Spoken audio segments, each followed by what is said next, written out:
In today's video, I'm going to teach you how to enhance your Wix website by adding a filter bar widget, connecting it to your product collection, and customizing filters for an even better user experience.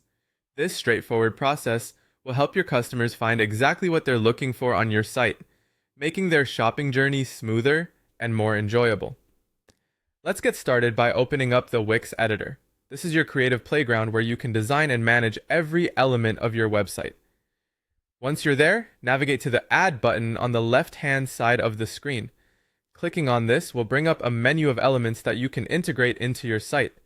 Look for the filter bar option. This widget is a fantastic tool to help your customers easily search through your products by narrowing down options to their preferences. Once you've located the filter bar in the menu, simply click on it to add it to your page. You can drag and drop it to where you think it fits best on your site.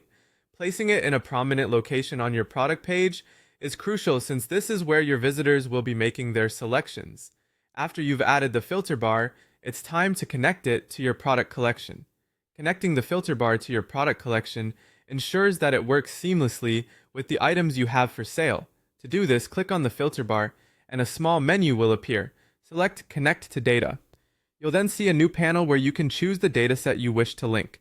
Make sure it is set to your products collection so that all your available items can be filtered. With the filter bar now connected to your product collection, you're ready to customize the filters.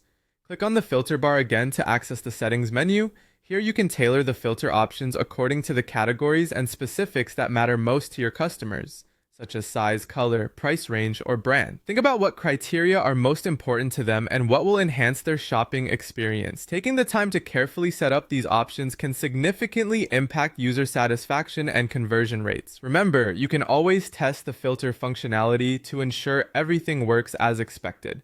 It's helpful to go through a few runs as if you're a customer visiting your site. This will give you insight into the user experience and you can make adjustments as needed. And there you have it. By following these steps, you've successfully added and customized a filter bar widget to your Wix site. This feature not only enriches your website's functionality, but also provides your users with a powerful tool to personalize their shopping experience. Thanks for watching and happy customizing.